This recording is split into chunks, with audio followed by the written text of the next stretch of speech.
बहुत साल पहले की बात है। उत्तर भारत के एक छोटे से शहर देवपुर में एक पुराना सा मोहल्ला था।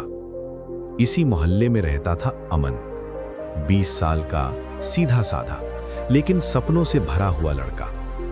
अमन अपने माता पिता और छोटी बहन के साथ रहता था। उसके पिता एक प्राइवेट फैक्ट्री में मामूली मजदूरी करते थे और उसकी माँ घर पर बैठकर अगरबत्ती और मोमबत्ती बनाकर घर चलाती थी। घर की आमदनी बहुत सीमित थी, लेकिन अमन का सपना बहुत बड़ा था। वो सरकारी अफसर बनना चाहता था।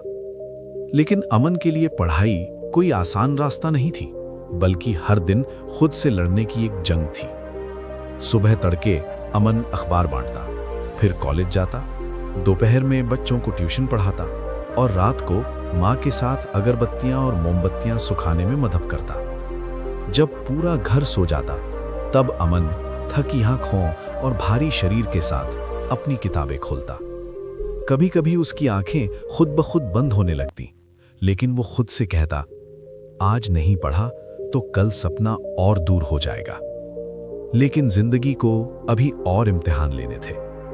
एक दिन अचानक उसके पिता की फैक्ट्री बंद हो गई। घर की इकलौती स्थायी कमाई एक झटके में खत्म हो गई। अब हालात और कठिन हो गए। अमन को अखबार के साथ साथ ठेले पर फल भी बेचने पड़े। सुबह अखबार, दिन में कॉलेज और ट्यूशन, शाम को फल का ठेला और रात को फिर पढ़ाई।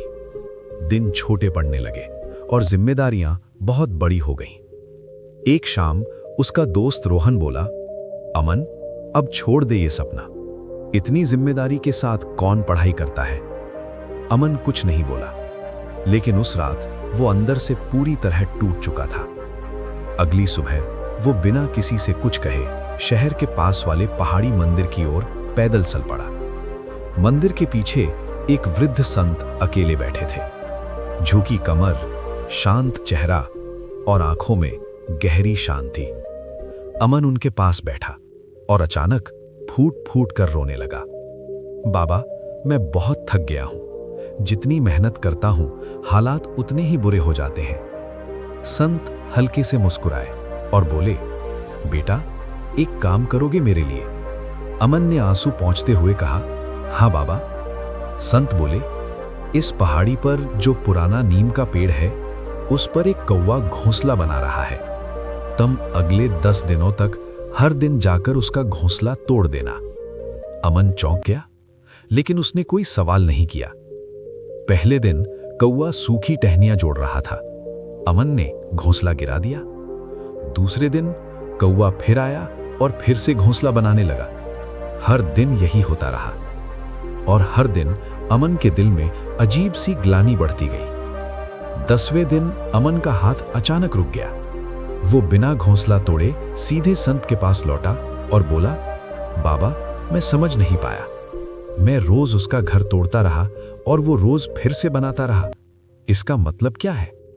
संत बोले, बेटा, यही जीवन की सबसे बड़ी सीख है।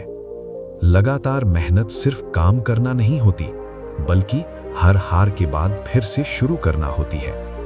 वो कौवा जानता है कि उसका घोंसला टूट सकता है, फिर भी वो रोज नई उम्मीद से टहनियां जोड़ता है, क्योंकि उसे यकीन है जिस दिन सामने वाला थक जाएगा, उस दिन उसका घर बच जाएगा।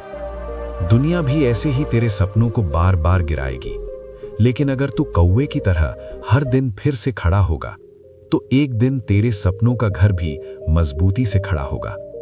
और फिर संत ने धीरे से कहा, याद रख बेटा, जो बुरा समय आज तुझे ठेले पर खड़ा कर रहा है, वही समय कल तेरी मेहनत को सलाम करेगा, क्योंकि बुरा समय कभी हमेशा नहीं रहता।